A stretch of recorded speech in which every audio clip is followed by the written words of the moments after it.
Anyway,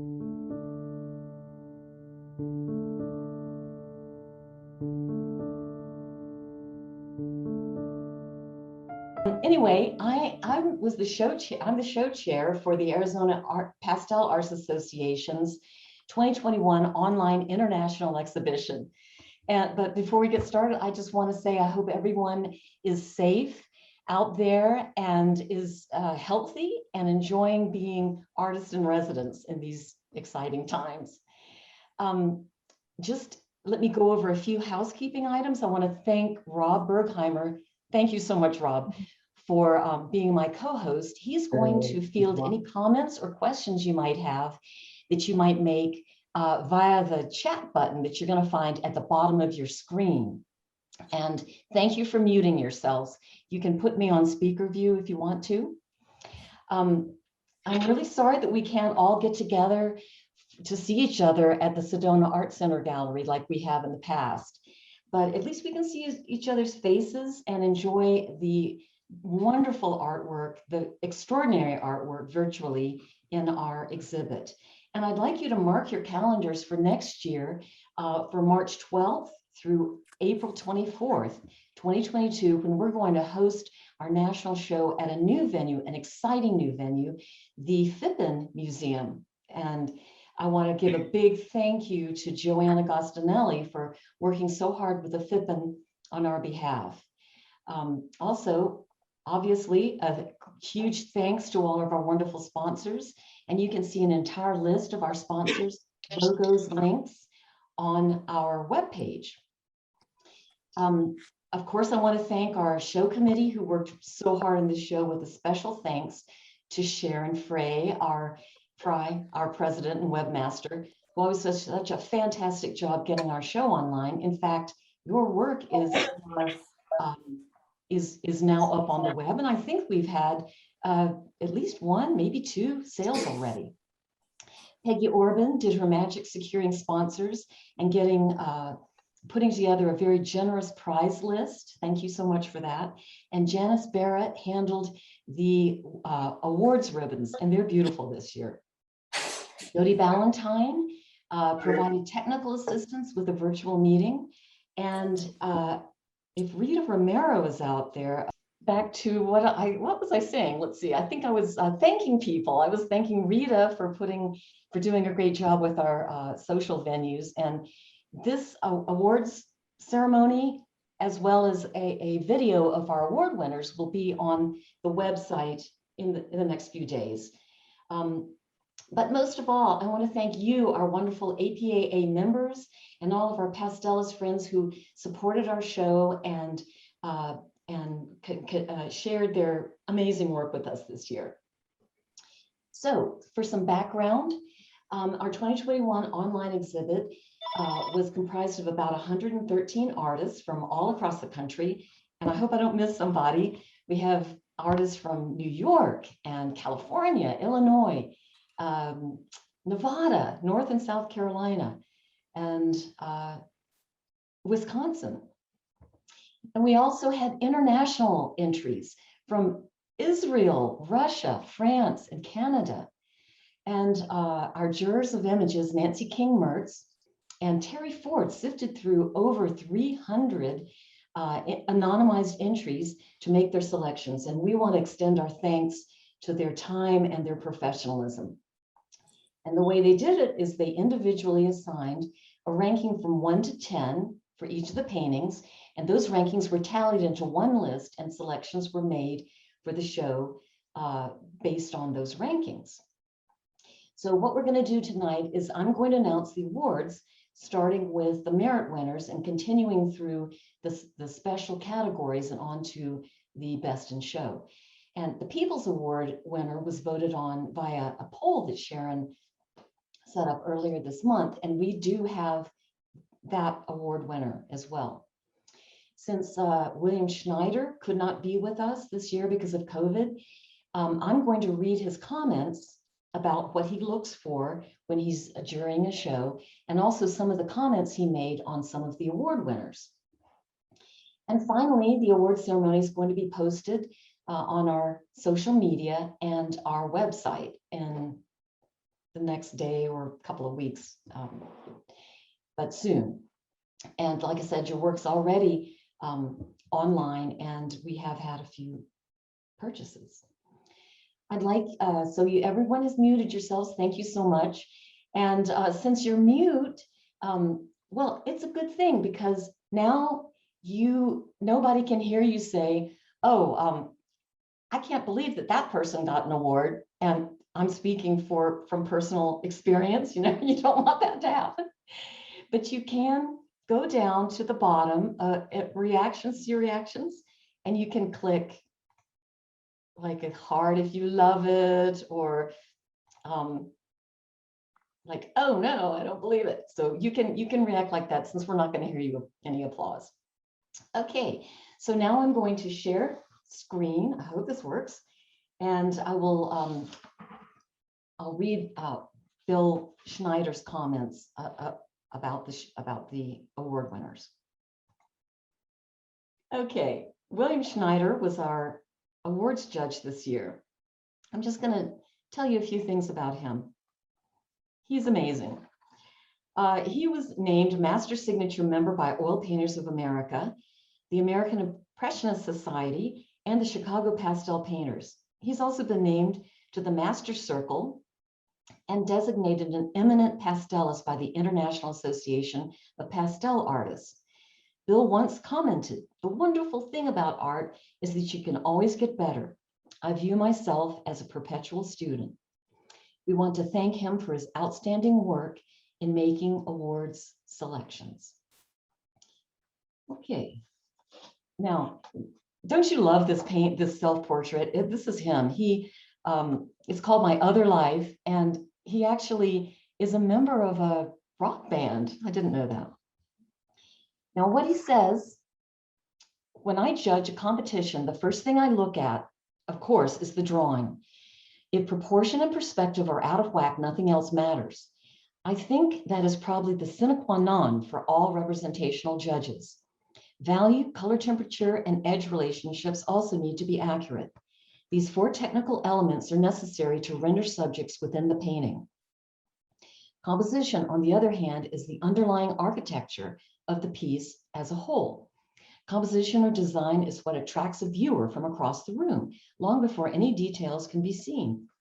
All of these elements from the artist's vocabulary are from the artist's vocabulary and can be judged objectively.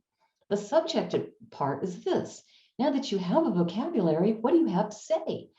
I try to judge execution rather than style or subject matter, but of course, some paintings speak to me more than others. Having judged a number of shows, I do know this. At best, only one of the exhibiting artists will agree with my selections. Don't you love that? Now, he also was reluctant to offer this, but I told him I thought you would appreciate these comments. I almost hesitate to add this, but here are a couple of pieces of advice for what they're worth.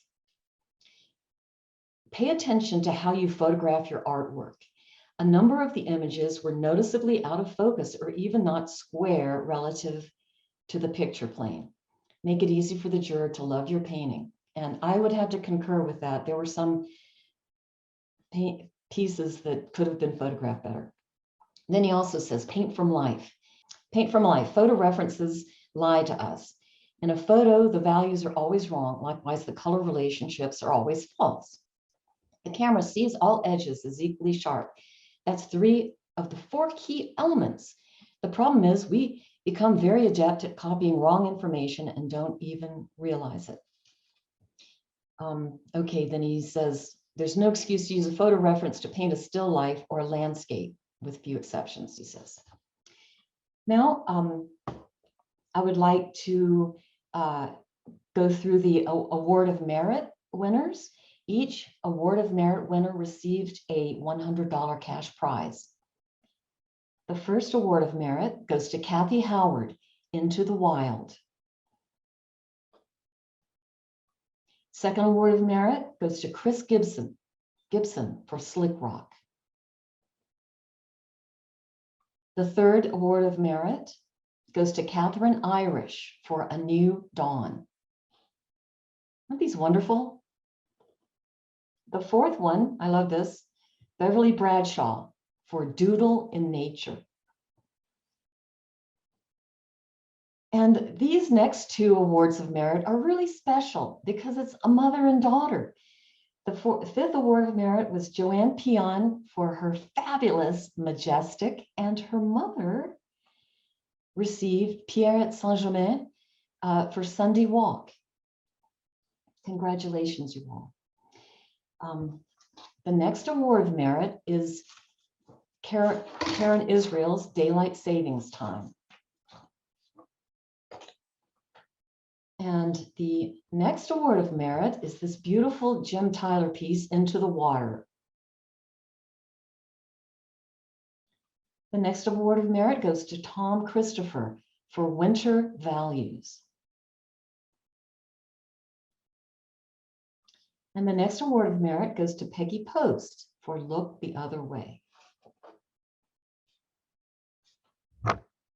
Bill Schneider's Best Portrait Award and recipient of an Armadillo merchandise certificate and a Holbein pastel set goes to Jean Hildebrandt for Bonds of Love. And Bill Schneider says, a portrait must be accurately drawn. Good rendering won't save the painting if the proportions are off. With two figures, the artist had double the challenge, but pulled it off. Compositionally, the mother's glance directs us toward the baby, travels down the infant's arms to the mother's, then back to the mother's head. The circular design holds us in the painting. The light negative space behind the mother and child reinforces the tight composition. The Jack Richardson Award of Merit for Best Landscape goes to Ted Fuca for Early Snow. He also receives a merchandise certificate and a cash award. The painting seems to be about recession into the picture plane, using primarily texture rather than atmospheric perspective. The curve of the receding hay rolls and the ever-narrowing bands of light and shadow create a great sense of depth. The only nod to atmosphere seems to be the slight lightening and warming of the more distant bands of shadow on the field, but it's enough to make the ground plane lay down. Our next award is the Jack Richardson Award of Merit for Best Animal or Wildlife, and a merchandise certificate and a Diane Townsend pastel set goes to Lynn Boucher for Work in Progress. Isn't this a fun one? Bill says, the picture within a picture concept of this painting is very clever. Many points extra for originality. The drawing and rendering of the dog are terrific, but the artist simultaneously kept it flat enough that we know the puzzle is a two-dimensional surface within the picture plane. Also a two-dimensional surface. So clever. The Jack Richardson Award of Merit for Best Still Life and a merchandise certificate goes to Barb Mason for Transparencies. Just an unbelievable still life.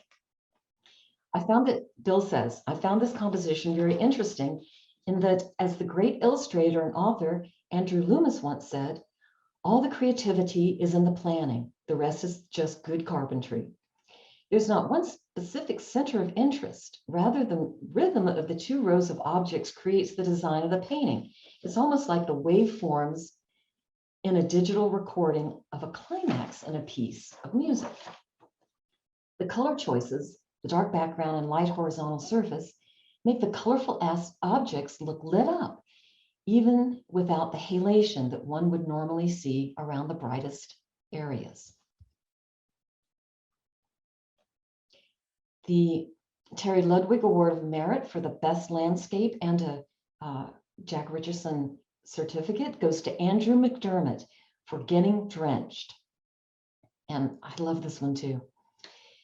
What Bill says about this almost abstract piece has a decidedly unfussed with freshness. The gestural figures read, and there's just enough information to depict a raining cityscape. Note the simplified reflections. I like that the artist broke the rules by having the figure on the left and the passing car point out of the picture plane, yet the darker mass of the group figures pulls the viewer right back to the center of interest. The halation of the yellow-orange streetlights adds to the feeling of the misty rain. The Ampersand Award of Merit for Best Floral Still Life and a Richardson Pastel set and a UArt certificate goes for Pam Cool for Weeds. This is such an interesting piece. Bill has to say about this piece. This is a strong yet subtle design.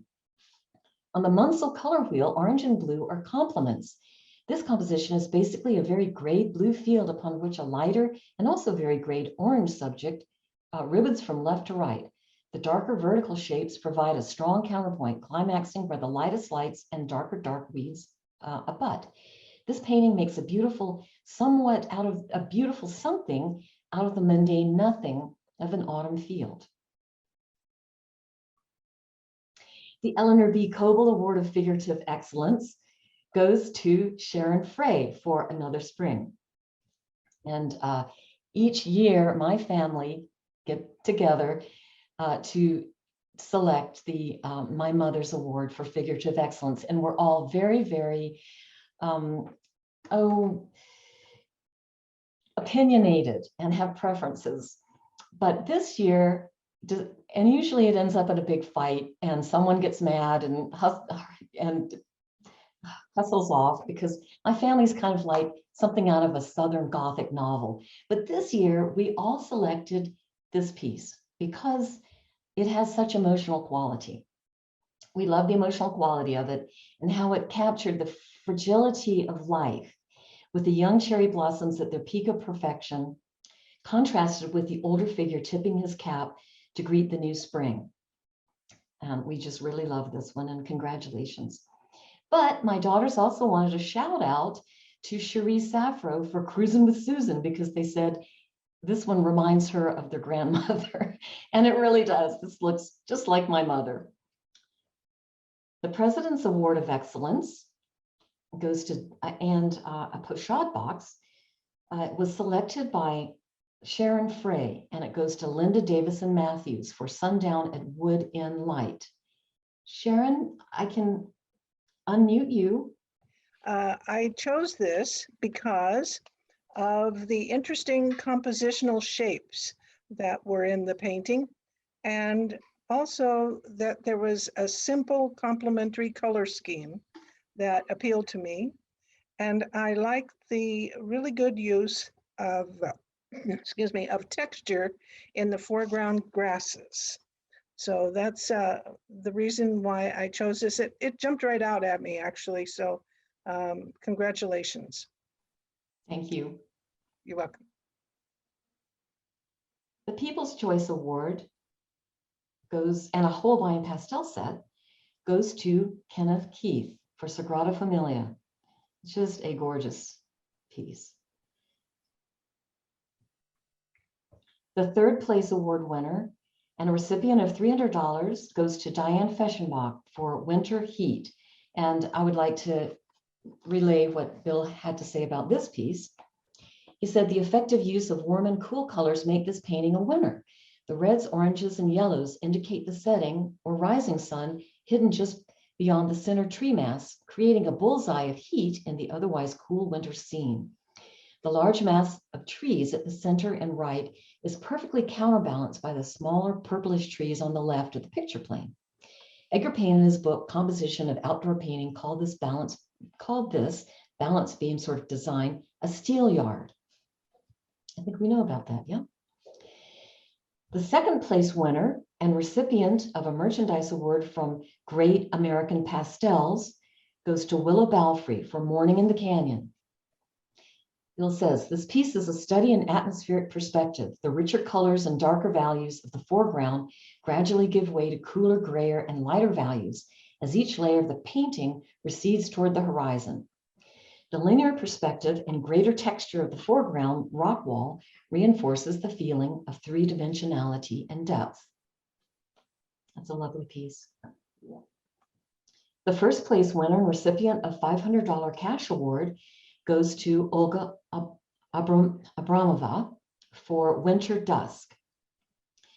And Bill says, this is another superb composition.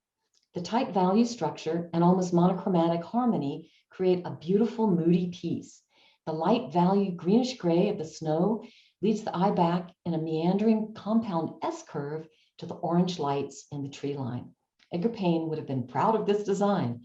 The color choices reinforce the effect the small orange lights embedded in their complement, the blue-gray darks of the trees, can't help but be the centers of interest. There's almost no detail in this painting, yet it reads perfectly. And best of show and a $1,000 cash prize goes to Yale Maymoon for 4 p.m. meal. This painting is the complete package. The overall design is striking.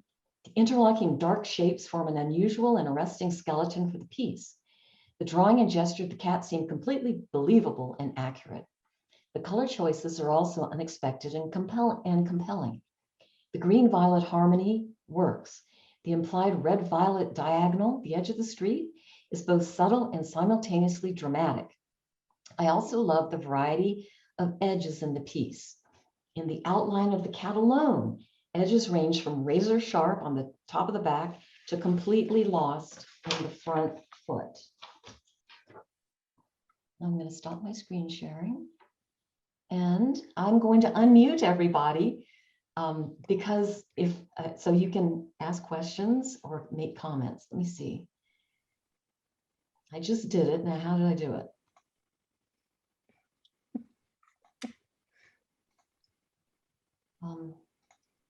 I think, can you unmute yourselves? Yeah, we can, I think. Okay, go ahead and unmute yourselves if you want to. Great. I'll put you back on gallery view so we can see each other. So thank you everybody for coming. And Hey, thanks, Nora. Thank you. does Thank you. would our president like to say anything else? Yes, actually I would. Let me just say one quick thing. First of all, well, two quick things. First of all, we couldn't have done this without all of you. And I really want to thank you all for gearing up and not letting the COVID get to you and entering a show and making everyone successful. I think that's something wonderful to be said. And secondarily, we have, as Nori said earlier, we've made arrangements with the Phippen Art Museum in Prescott, Arizona for a huge gallery show next spring at this time. And if you would please put in your calendar the date of January 11th, which is the deadline for entering. This will be, as I said, a gallery show with an online show backing it up. And also we will be having Daggy Wallace as our show judge of awards, and she will be coming during the first week of that show to give a workshop. So if you are interested in her wonderful work, please, she's at daggystudios.com, I believe, if you'd like to see her work and you're not familiar with it. She's just a wonderful portrait artist, very contemporary, lives in Europe part of the year sometimes, and has judged the European Guild Pastel show as well. So we are very honored to have her, and we have two wonderful jurors lined up pretty much, and we'll be letting you know who they are soon. And so this is going to be a really tremendous show. There will be a huge reception and demonstration by Daggy on our reception day. So if you're able to travel to Arizona, please put that in your calendar. We would love to have you and see you. And it's always good to get out here in the winter away from the eastern coast if you can anyway. So I just want to kind of talk that up a little bit, and thank you again for being with us today. And thanks very much to Nori for doing all this work. Could you guys give her a big clap? I think that would be great. Yeah, that's wonderful. Thank you so much.